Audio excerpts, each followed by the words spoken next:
Welcome back, everyone. Please welcome CytoDyn Inc. It trades on the OTCQB under the symbol CYDY and is a late-stage biotechnology company developing innovative treatments for multiple therapeutic indications using leronlimab, a novel humanized monoclonal antibody targeting the CCR5 receptor.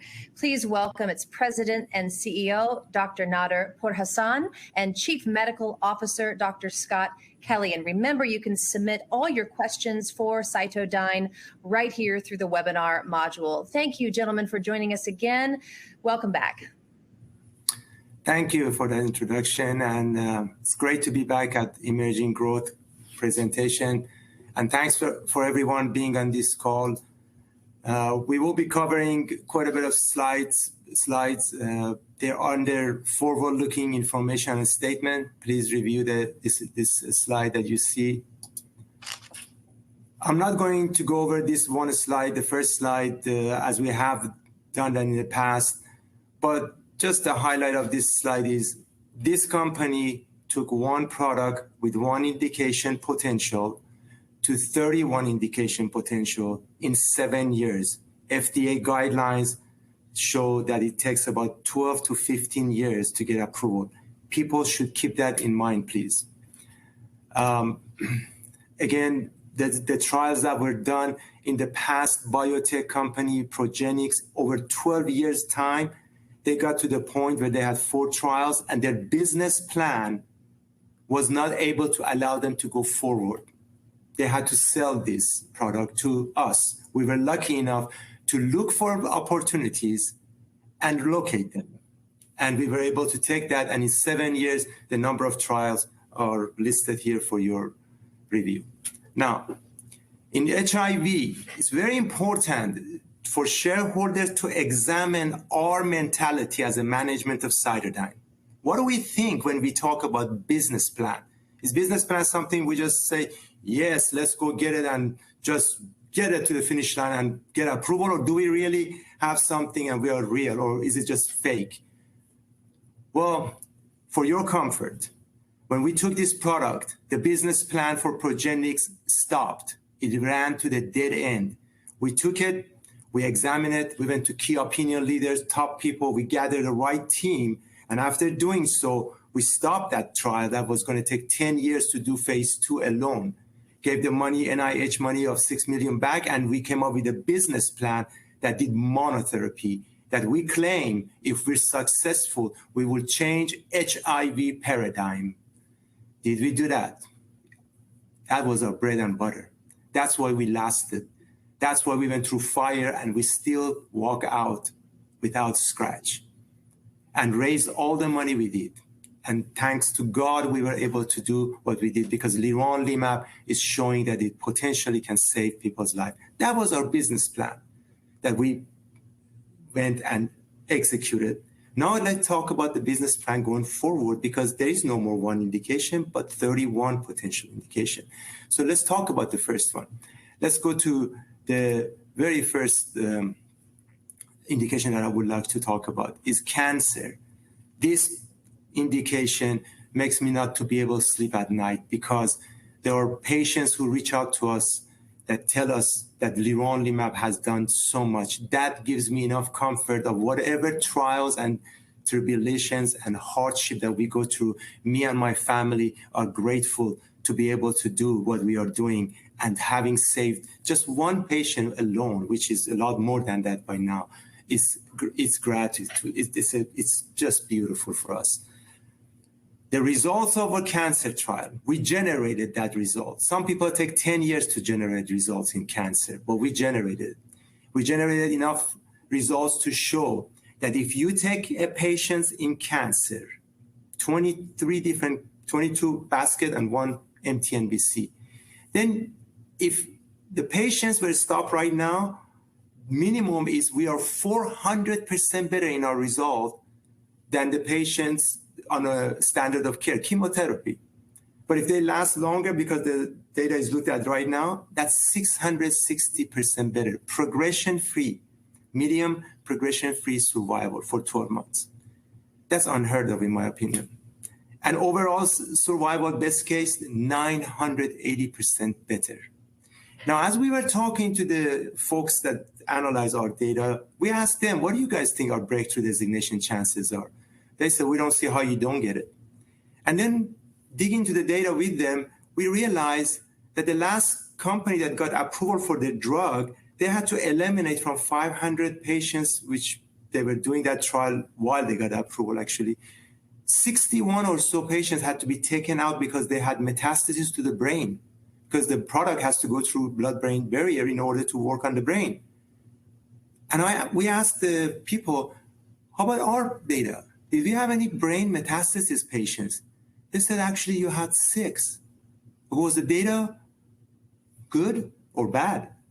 They said the data was as good as the rest of the 73% of patients who you see over here. And we were blown away. We said, we got to definitely include that in our in our breakthrough designation application. Keep in mind, leronlimab passes through blood-brain barrier. That's huge. That's very important for people to keep in mind. Now, breakthrough designation, 2 requirements. The MTNBC has to be unmet medical need. It is. We will document that in our application. And then we have to show efficacy. To show efficacy, you need 5 patients in a clinical trial. In this data, we have 10. That's the business plan that we had, to go for smallest unmet medical need population, MTNBC, get approval and breakthrough designation, then go and try 22 other cancer and get those breakthrough designation and approval post this one, and then try all kind of combinations with PDL inhibitor and all that, which could take many years if you go for first approval. But people who understand this approval process, unlike the others, they know that that's genius. You go for small indication as unmet medical need, and you go then for other things. And I want to thank our key opinion leaders who always were there, and Dr. Scott Kelly, who led this. Now, Nader, do you want me to go back to the patient testimony real quick? Yes, if you don't mind, please tell us any new testimonies that might be. Yeah, I would. And the other thing I'd like to add to Nader's point is in terms of breakthrough designation, on average, this can decrease the approval process by 2.5 to 3.5 years. We already have fast track and triple negative, which is very exciting. And the average is about an $8.3 billion market cap on one breakthrough designation. So I want the investors to understand that. And recently I received a testimony from a patient's wife who has pancreatic cancer that I'd like to share with you. This is a relatively new indication for us, but something, as you know, there's limited treatment options and very exciting. Hi, Dr. Kelly. I have some really great news to share. My husband has responded very well to leronlimab, see attached CT scan. He had his first dose of leronlimab on 7/27. He did leronlimab with gemcitabine and Abraxane on 8/3, 8/12, and 8/19. Then he took leronlimab solely on 8/26, 9/2, and 9/9. And between his 8/12 and 9/7 CT with contrast scan, his tumors shrunk. The largest liver tumors went from 4.8 centimeters to 4.3 centimeters, 4.6 centimeters to 4.3 centimeters, and 2.5 centimeters to 2.2 centimeters. The oncologist called the radiologist to ask about the pancreas, and he verbally said it shrunk from 4.6 centimeters to 1.5 centimeters. His CA19 tumor markers dropped dramatically as well, from 183,022 on 8/10 to 56,806 on 8/26.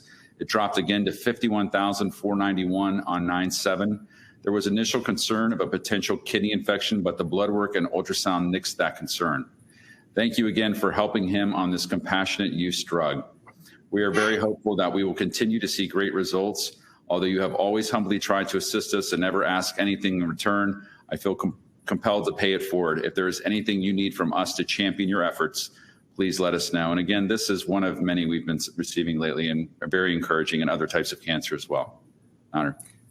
Thank you so much, Scott. And just for everyone information, the very first patient that we enrolled in MTNBC, I believe it was the first one, their doctor sent us an email. I have the email and the documents to share with anybody who likes. They said that the tumor, they sent a CT scan documents of the patient saying, look, the main primary tumor shrunk 25% in 3 weeks after leronlimab. And they never seen that on carboplatin. And that patient was on carboplatin and leronlimab. So yeah, we got some angiogenesis effect, Nader. I think that when you start looking at the smaller vessels, and you see an 80% reduction in our animal models, and these are humanized models, and a 62% reduction in the total vessel pixel area. We think that that's really the reason is blocking angiogenesis. In order to grow, these tumors have to have a blood supply. So it's a very interesting thing we're evaluating. No, appreciate it. So we believe in our team that we are very close to hopefully get a triple negative, for the triple negative breast cancer, get a breakthrough designation and let the chips fall in place. The next thing that we have got involved, thanks to Dr. Sitham Raju and Dr. Scott Kelly. Dr. Scott Kelly recognizing the mechanism of action despite other people were trying to take credit for all the things that our team does. He's the one that told us that this should be tested. And then the heavy lifting was done by Dr. Sitham Raju, who actually went to FDA and said, I want to inject my patients right now. They're on ventilator, they're on renal failures and all sort of problems. And we were able to have the first patient self-extubated, which was amazing. That paved the road for us to go forward faster. Now, we did a phase 3 in critically ill population and severe. From that population of 394, which 384 were in the modified intent to treat MITT, 62 were critically ill population. If we knew that we need to go for critically ill population and would have changed our primary endpoint halfway, we believe we would have had EUA right now, but we were not able to do that. Whether our CRO dropped the ball or we dropped the ball or whoever dropped the ball, there is no reason to worry about that. It's just that all the pharmaceuticals do 10 trials or so before they can get a primary endpoint. So we believe we can get the primary endpoint now. Why? Look at the results and just make a decision for yourself. The first dose on day 0 was given to the patients on critically ill population, and there was 78% better survival than placebo after 7 days, at day 7.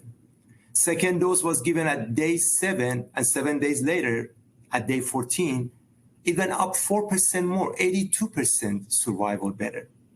But we didn't give any more leronlimab, day 14 and 21. And the percentages went down, 50%, 31%, even though 31% probably is the best result anybody has ever seen in this population. That's what I believe. Maybe there's somebody else that can send us. So let's predict what we believe mathematically could happen. First of all, we did a great job, thanks to our team, getting an IV administered to patients. But if we look at the bottom picture, the table, our prediction is if the first dose dropped it drastically by 78%, and in the second dose, it just got better 4 more percentage. So let's just assume it just gets better 4 more percentage each week. That's 86 and 90%. That means we will hit the primary endpoint by a very small number of patients. But let's look at the next slide. Here, I just put it in the graph, the CD12 on the top. Look at the graph. Day 0 shoots up to day 7 and then continues to improve, and then it drops. It just drops. But the prediction A versus B, if B is a prediction that the percentage stays the same the next 2 weeks, that's what we're going to have. If it gets improved more, it gets like that. But we have done something that took a lot of work, and I hope our shareholders give the management team a lot of credit for that, and to Biome Pharmaceutical and Albert Einstein in Brazil. We negotiated with the Anvisa folks to get the mortality not to be our primary endpoint in CD16. Why? Because in CD12, we recognize that the patients on ventilator who just got out of the ventilation and walk out of the hospital, the percentage was 166% better than placebo. I mean, the primary endpoint, if it's that, we can look at the p-value in CD12. The CD12 p-value for 62 patients alone was 0.1119, but the stratification of the age group was against us. So when you adjust for that, which you're allowed to do, you get 0.0824.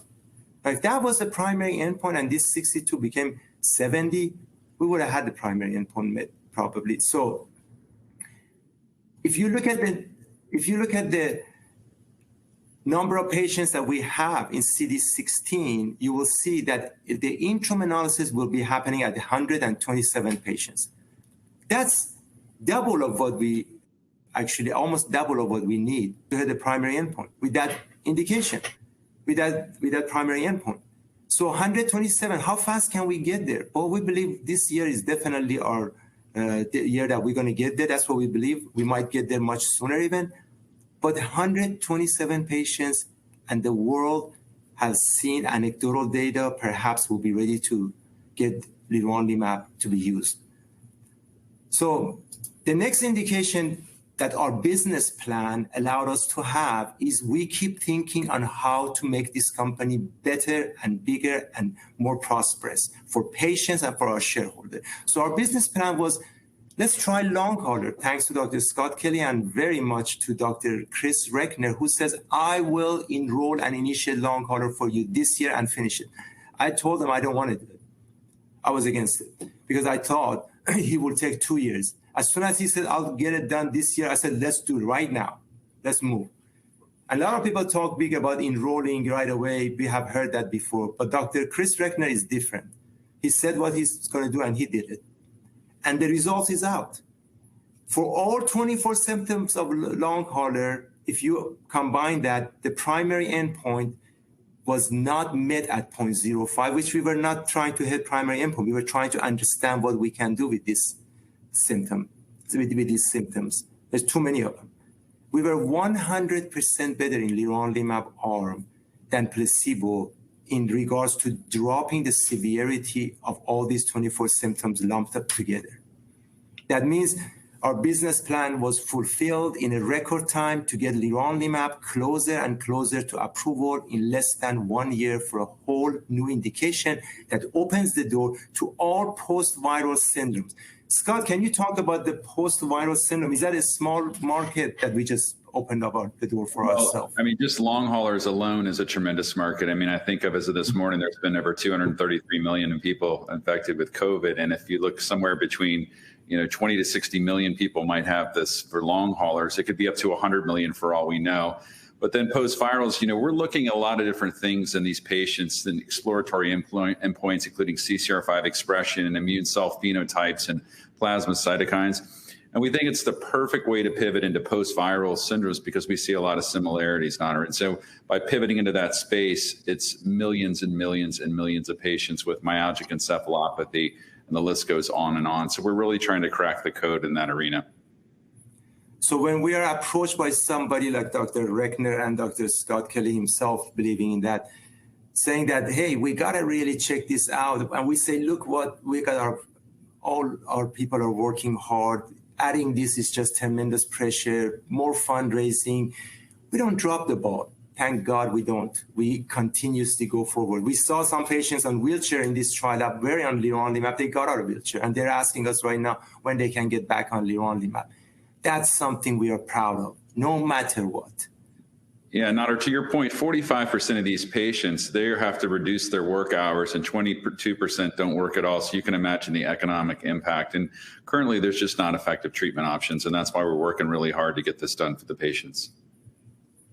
And we have a protocol to the FDA. We are discussing with the FDA the next trial. They are giving us guidelines how to do it and what to do. And we should have hopefully all of that resolved in the next few weeks. So yes, there will be another trial which could get us approval, whether it's phase 2 or 3. If we hit the primary endpoint, we will make the case for approval. So we're very proud of this achievement. And thanks again to Dr. Chris Reckner for an excellent job. Now let's talk about Philippines. Again, these are the number of things that we do. Record time, we signed a licensing agreement with Cairo Pharmaceutical. These are not small things. This is very difficult task, and we don't sleep. The whole team constantly is working on this. And the people who brought Philippines to us, they know who they are, and I want to thank them right now. Again, you guys did a fantastic job, and I cannot thank you enough. And right now, Philippines is back on track again, and the orders are flowing in. We have received close to $300,000 worth of orders, And that's 85% of that is just happened in the last few weeks. So at the rate it's going, the media coverage of the physicians claiming that leronlimab saved the person's life, whether that patient was a person who everybody knows them or not, it doesn't matter. We're saving patients' life according to these physicians, and they are talking about it, and the orders are really picking up. And we really think we're going to get to $2 to $3 million, if not more, worth of sales to Philippines without approval. And hopefully by then, we'll have emergency use authorization. And Brazil, again, the last 4 or 5 months, we've been taking a lot of beatings, but we don't let it bother us. We have a job to do. We have patients who need this, and we recognize that. So we put our head down, and all of us focus on Brazil. And signing a contract with a pharmaceutical is a necessary thing to do if you're going to sell product in any country. You cannot do that without it. We were able to do that with Biome, thanks to them for signing a contract within a week or two. And we were able to go to Anvisa, and we believe we're going to hit the primary endpoint in record times. The business plan was created, a new business plan for this, and it was executed in the record time, and it will get to a very good place in our opinion. CD17 is 612 patients. First patient was injected and announced. CD16 critically ill population, we will get update tomorrow, but we hope to get to 127 patients very quickly. The hospitals who are in the hot spots, they are all enrolling in those hospitals. This CRO is not the CRO that we had before. This is a world-class CRO. They enroll COVID-19 patients for Pfizer trial. They publish in New England Journal of Medicine. They know where to go. They are giving us excellent detailed report every week, and we're enjoying very much working with them. The next thing is NASH. Again, I got to thank Dr. Chris Reckner. He comes to us, to Scott and I, and says that I can start the NASH trial and enroll this year. And I laugh. I said, last time I thought you're not going to do it, you did it. So I'm not doubting you. Scott says, do it. Don't wait. We went full blast with a good business plan, 60 patients enrolled. We believe this is the best enrollment ever from anybody in the world. That's what we believe. Please send us any data if you have that. You have something better. And the open label arm of 350 milligram was added. What does open label arm mean? That means we see the data. We see the data. We see if the fat deposit is lower or not. 6 patients is completed. We can't wait to announce whatever results we can as soon as possible. We're working on a phase 3 right now in anticipation that the results are positive in phase 2 and starting a phase 3 in NASH. Scott, is NASH a small indication? Yeah, it's over a $21 billion market, Nader. And, it's 30 to 40% of the population, and 3 to 12% of the population have NASH. And like I said, 30 to 40% have NAFLD. And in the HIV population, it's even higher. So it's a tremendous market opportunity. So that brings us to a question of, do we have enough product? Well, Dr. Nitya Ray done the job that everybody should look at it. 2 years of transfer of technology is a long time. We started a long time ago. $20 million had to be spent without getting any product, just transfer of technology. We have done that with Samsung. And because of that transfer, we were able to manufacture, with not Dr. Nitya Ray leading the way, for 1.2 million vials. But we still continuously have to raise money to not lose our spot next year, February, which we would like to perhaps manufacture 3 million vials. Now that's going to cost us a lot of money. So that costs dilution. So what do you do when you have a company who has this kind of potential, needs product, can't drop the ball in any way, shape, or form in any of the tasks, but you need money to make sure that this happens the right way. So in order to get that done, I would like to go over the fundraising that we have done in the past and tell you all how we're going to do this. We are planning to do this. What is our business plan?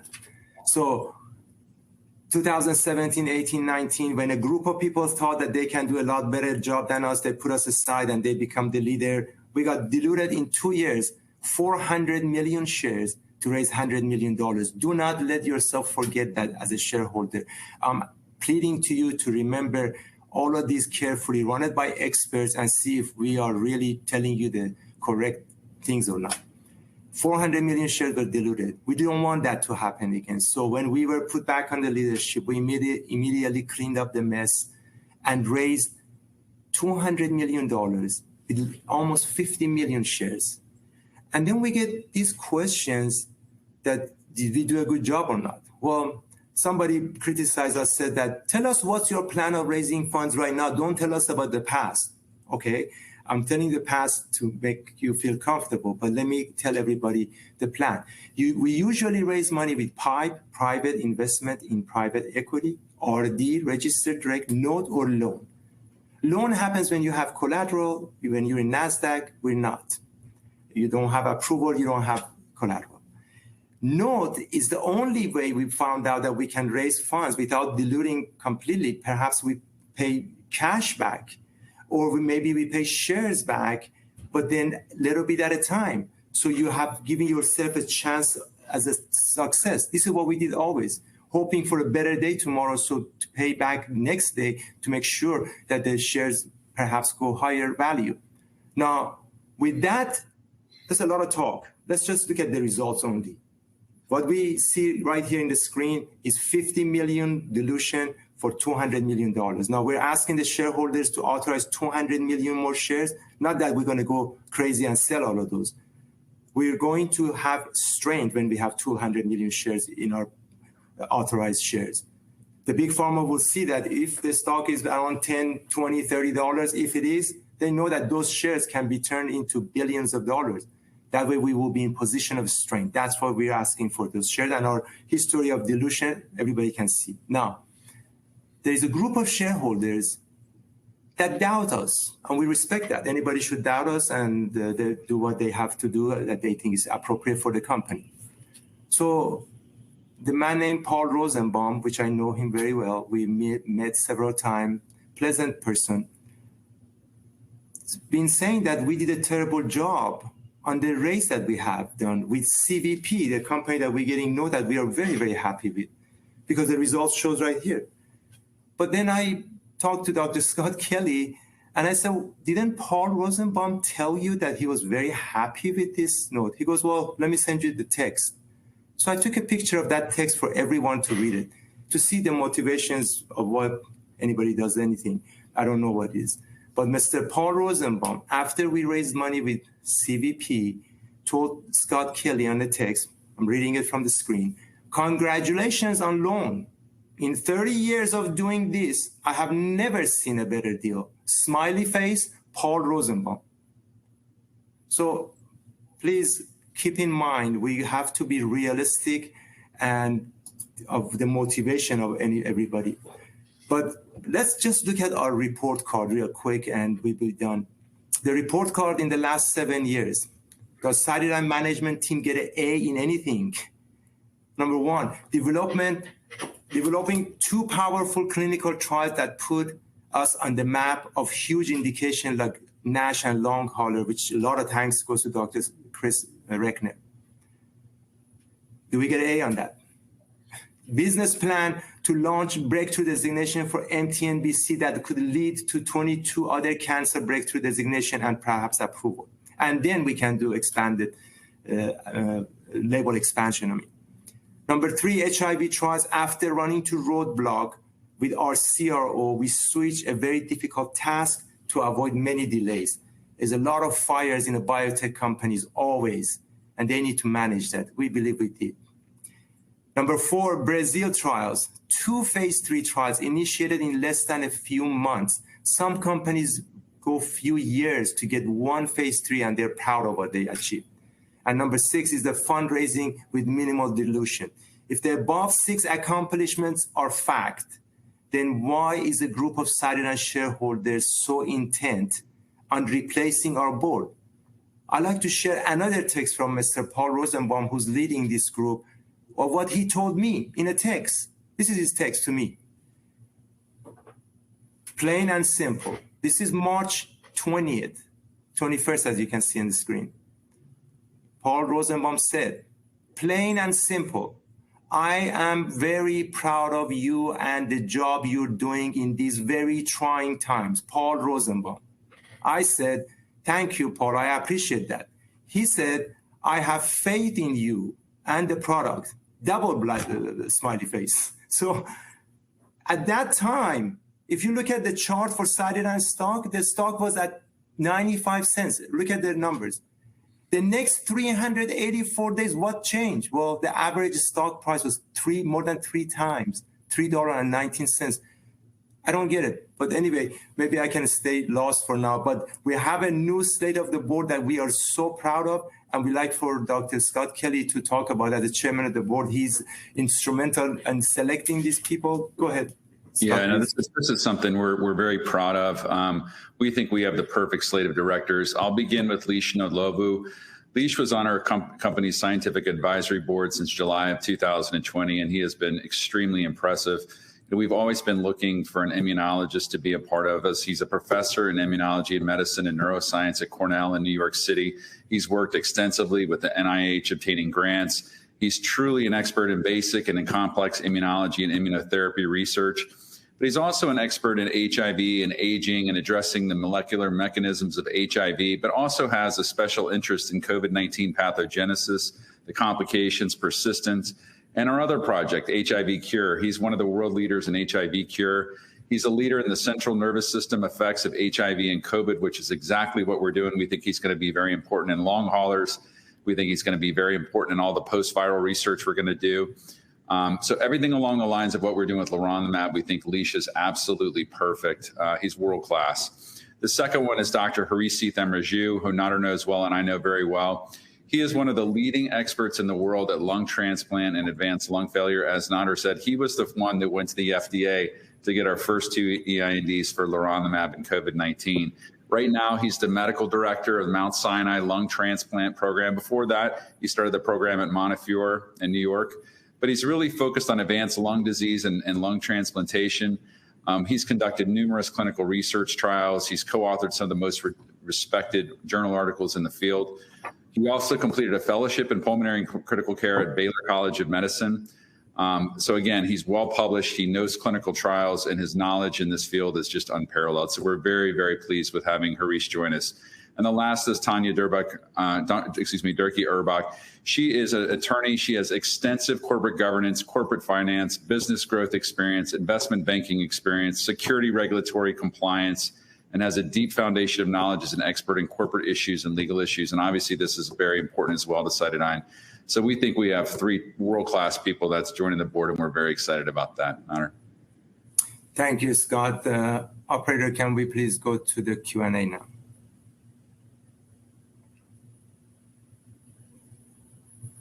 Yes, thank you. We do have quite a few questions for you, gentlemen. Let me get to that. Whoops. Excuse me. All right. So Tony Guerrero says the proxy group raised an issue about the importance of having an independent board of directors. They claim that since Dr. Kelly is both board president and director of business development, that he has a serious conflict that NASDAQ will disallow. Please let us know if you think someone else should be the director of business development. Yeah, let me answer that first of all. I think there is something that our shareholders, they need to know now, because especially this conflict of other shareholders thinking different way, led by Paul Rosenbaum, Mr. Paul Rosenbaum. Dr. Scott Kelly played an instrumental role when our stock was going down and we had diluted the company 400 million shares just to stay alive to raise $100 million. At that rate, the company would have been diluted 2 billion more. But he stepped in and he made the right decisions and rearranged the board to what we got to the board members that saw eye to eye with us. The other ones perhaps have a different opinion. We respect everybody as we respect Paul Rosenbaum and their groups. But what we did is, he changed that. Now, I asked him to please take over the business development role. And he said, well, why? I mean, I'm chief medical officer, chairman of the board. I said, because you constantly are calling people that you know, very well known people, some of them, and you know the deals that are happening. The reason Dr. Scott Kelly got involved with us is because he was following Gilead when Gilead had the acquisition of a small company. He can tell himself. He's wanted to find the next deal that could happen that would be huge, and he thought CytoDyn would be one of those companies that would be acquired. And he doesn't drop the ball. He reads constantly about what deals are happening, and that's what we need. And immediately he jumps on it. People who are reaching out to us, and when they asking for leronlimab in right to try or emergency IND, they can verify that when they send me an email, they will get a call or email from Dr. Scott Kelly, usually within 5 minutes. That's how aggressive we want it to be. But Scott, would you like to add about anything? No, I think it's important to know. So we'll have 4 independent directors and 2 dependent directors. And business development's always been an interest of mine because I think it's in the best interest of the company. But we'll be bringing in more people for business development as we move along and get bigger and bigger. And I want people to understand that, one of the things that people always ask about is about partnerships. We're certainly exploring international partnerships right now to also retain our rights in the U.S. But I think now that we have data in triple negative breast cancer, I think we're in a whole new, realm of trying to get partnerships and have people pay for trials. So I think we're in a unique situation right now where we didn't have the data to do that. And just one last thing is we get emergency use authorization. 700,000 vials are already on the contract to be sold to Brazil. That could generate millions of dollars that would never, we might not accept partnership if it's not the right value. This company worked hard to get 31 indications potentially for approval. We're not going to, our shareholders will make the final decision anyway, but I don't think our shareholders will accept, small numbers. But go ahead, please. Next question. Tori Liu says, you mentioned that we needed sequencing in order to apply for the breakthrough therapy on mTNBC. What is sequencing? Did you obtain it from the FDA? Or did you finally get it from Amyrax? And he's just looking for an update on that development. No, the Amyrax folks, we pleaded to them that this is life-saving situation. Please give us the sequence. It's ours. We paid for it. They denied to give us the sequence. Our team, led by Dr. Chris Reckner for that project, reached out to FDA. It took 3 weeks or so. We got the sequence, but then we were pleasantly surprised when we realized that patients in the trial, 6 of them had metastasis to brain, and they had beat the standard of care and perhaps the other drug that got approved for that indication. That just made our application a lot more stronger. So we're either going to file 2 breakthrough designation or 1, but the sequence that we needed is the number. It's just a number or code that you have to put into the computer to reach the IND division of your file in FDA. So it has nothing to do with anything. And no, the Amyrax folks unfortunately denied us. But anyway, we survive always. Thank God. Ash Payton says, why should the shareholders believe your business strategy is better than the activist group? So business strategy is not to say, sorry, business strategy is not to just say, I'm going to go do this. Business strategy is to recognize where the failures could happen, where the strength could be, how to get there, go from point A to point B, and make sure there's enough funds. Everybody claims they can do that. So business strategy right now, I don't know if everybody saw the presentation today, but NASH, long hauler, 2 COVID-19 trial in Brazil in the hands of very powerful CRO. Our HIV back on track for BLA after leaving our old CRO. And the cancer situation, saving patients' lives that physicians claim they did. This is our business plan, saving people's life. And I hope people have seen enough of it. Read the media in Philippines, which is getting much bigger now in regards to leronlimab, what people think about leronlimab for COVID-19. Talk to some of the cancer patients, say, do they have good business plan? And then perhaps we can figure out if we do or not. But our business plan is very clear. Yeah, I mean, and a lot of times people, I'll just add, a lot of times people promise things, as Nader and I have unfortunately seen many times. It's really about implementation and not just promising what you can do. You really have to implement and get the job done. And we've unfortunately been in the situation where some people have said they could do certain things, and they haven't, and they typically don't stay with us for very long. Right, Nader? Absolutely, absolutely. Seen too many of it. Al Mullen says, are you still collecting data from the MTNBC trial or the basket trial? What is the status of enrollment in these trials? Is it still open or waiting feedback? Closing the trials due to the CRO, putting the patients in right to try because we care about that. Dr. Scott Kelly worked very hard to make sure they all get the leronlimab because the people who are on it, they were adamant, please don't stop leronlimab. So we made sure of that. That was our first priority. But now we want to go to FDA. We want to get approval. We'd like to ask for approval right now for cancer. Or the FDA give us guidance saying, no, you have to do phase 3, and this is the phase 3 that we agree, pivotal. If either one of those two happen, that will be very, very strong for us, and we're looking forward to that.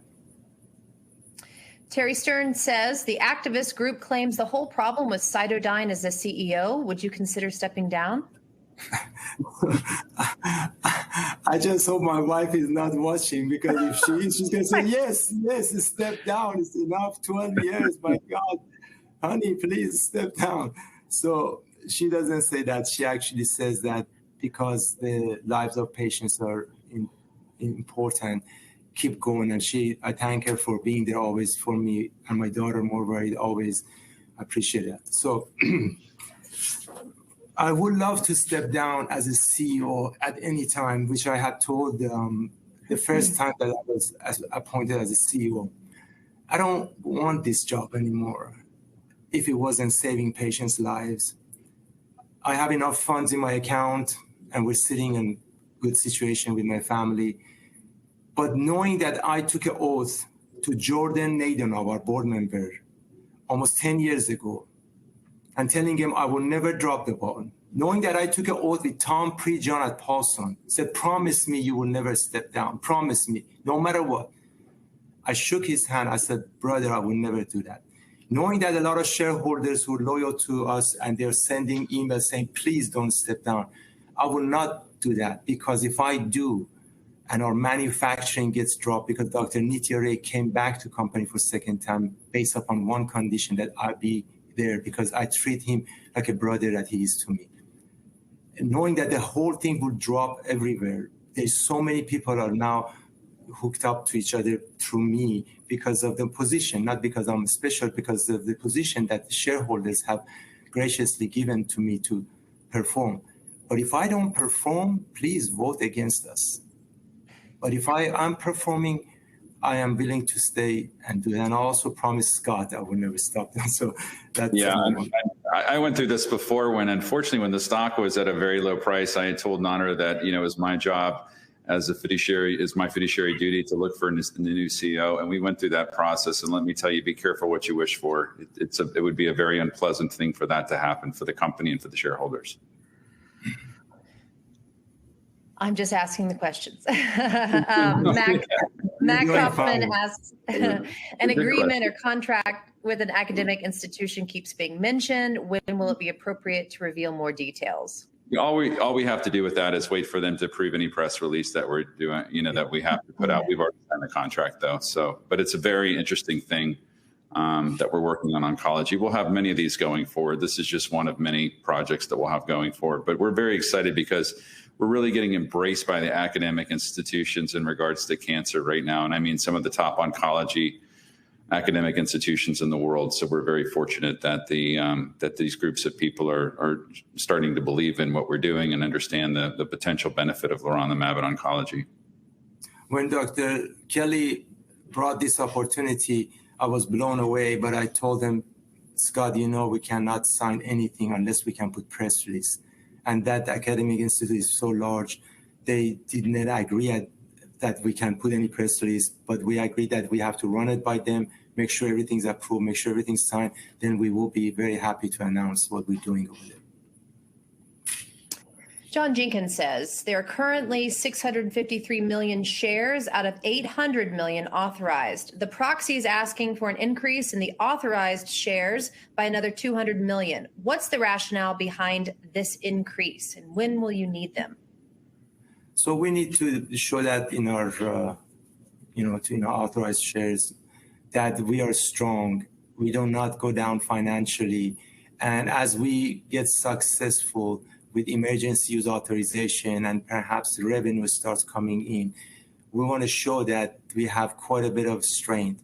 That's the reason we get it. Now, we are going to use whatever share if we need to raise funds so we can get these huge potentials that we have here to the finish line. So, Rod Castro says, can you reveal how much money has been raised through warrant exercises? Was one of the recent 8K filings related to warrant exercise? And how many warrants are left? Are there active discussions with warrant holders to convert more? We're not yet. We're slowing down the fundraising on that regards, but we would like to perhaps go to a raise self-pipe with these shares all locked for 6 months. But we will let everyone know as soon as that gets in place. But there are still quite a bit of warrants that could bring us a good amount of cash. Our business plan was to double the price of the warrants, so people give us double the price and we give them double the shares perhaps, or some kind of agreement like that give us more money and gives the people more shares. So we'll work on things like that. At one time, when the stock was at 30 cents, everybody asked me, how are you going to raise money now without diluting another 200 million shares? I said, warrant call.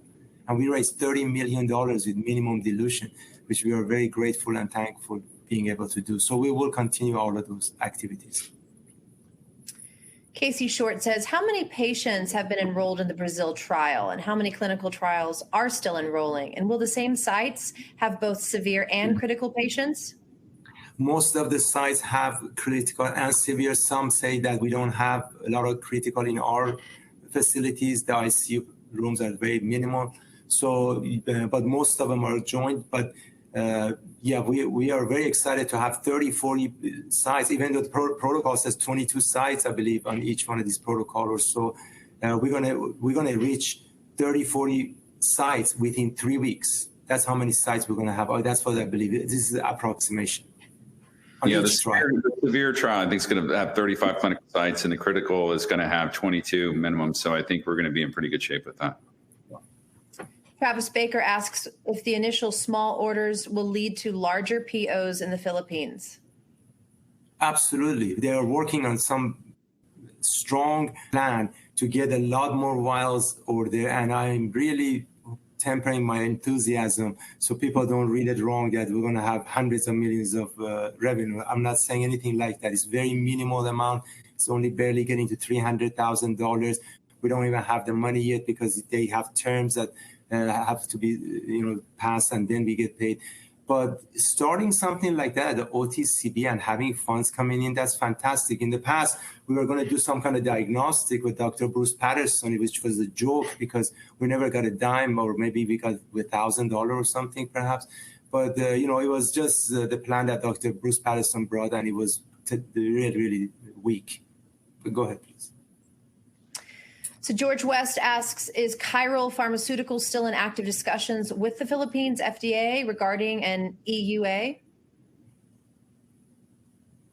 Who? I'm sorry, I missed the first Chiral. Chiral.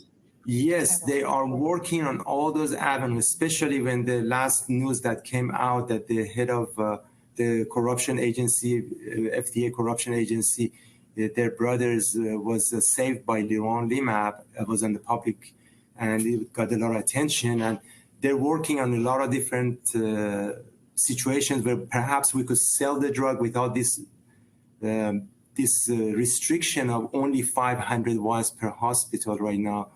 If we get through that, we got over the restriction of only one dose or 2 doses per patient has to be submitted and sent. It was disaster. They changed that to 500 vials, which made it a lot easier now. And if we get the next thing that we want to get, there won't be any limit. And that would be just really something else. But the EUA will also be pursued. We don't know too much till we get updated. But the group that work on this is fantastic people, and I'm really blessed to be able to work with them. We work with them for 5-6 years, and we constantly had this great relationship, and they constantly brought opportunities and quite a bit of funds for us always.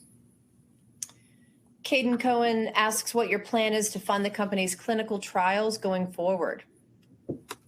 Same thing, we will probably will try to raise just enough money to keep our manufacturing going, and then hope for stock to go to double digit or higher before we do, major raise.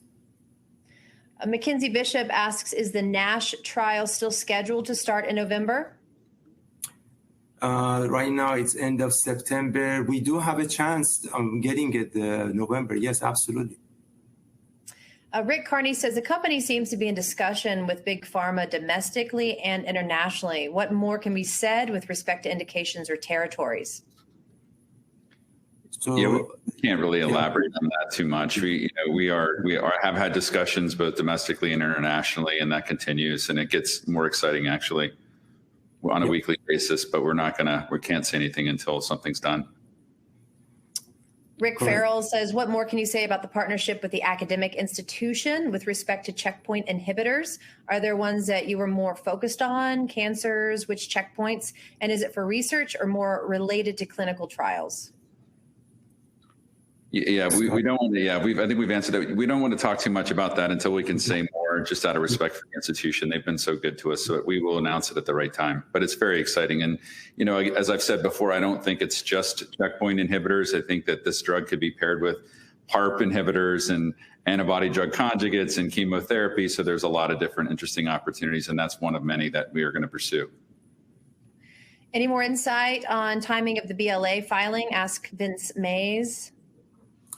So due to the discontinuation with Amarex folks, we are managing to get all of our data in our own hand, which we were denied by them. They were not cooperating on the data. So therefore, and we have found certain issues that we need to, resolve those and then let everybody know the timelines. But our goal, our business plan, is to get approval, emergency use authorization for COVID-19. If that happens this year, with the interim analysis, with the great results, hopefully, God willing, we don't have a lot of vials. So even if you get approval for HIV by middle of next year, even let's say best case or end of next year, we need to make vials.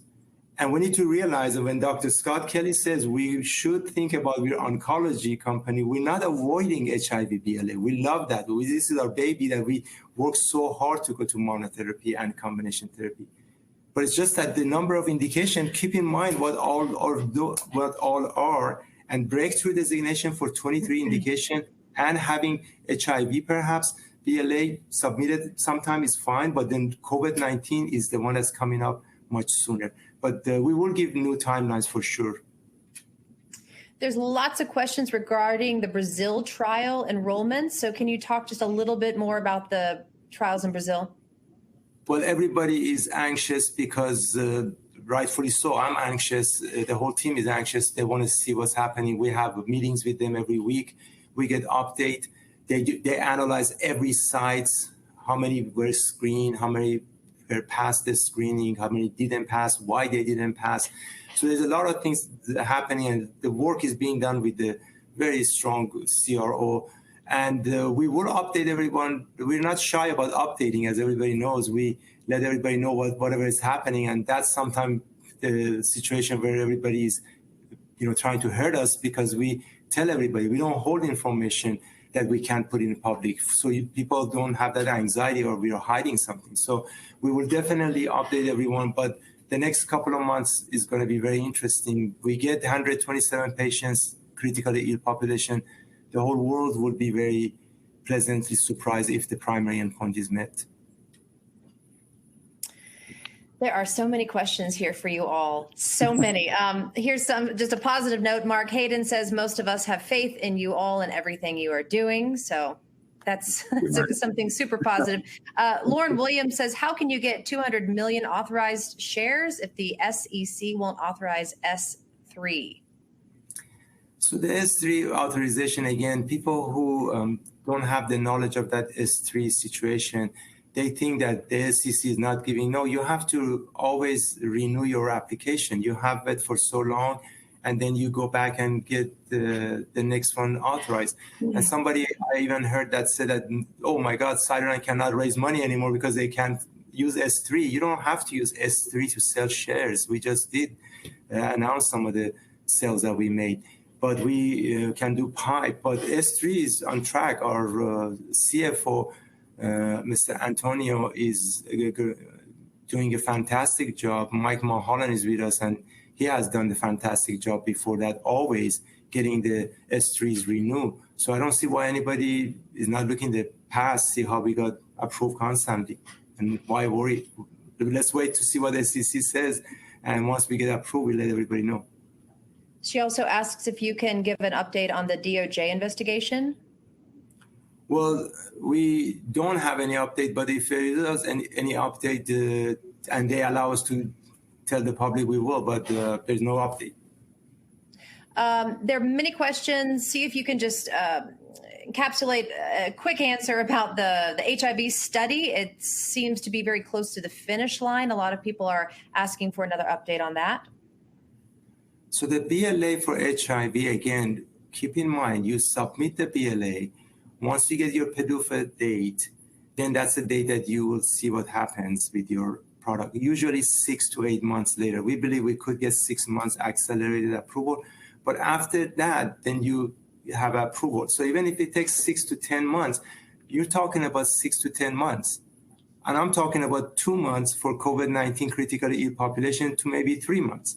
So please keep your priorities about what you think is going to happen with COVID-19, cancer breakthrough designation, then HIV. But the timelines, we just have to wait and give you when we can, because giving a timeline that is not 100% sure in our mind is not going to be acceptable. We have done this with the BLA, giving timelines based upon our CRO, and it didn't work very well, even though the higher dose was successful and opened the door to many other things.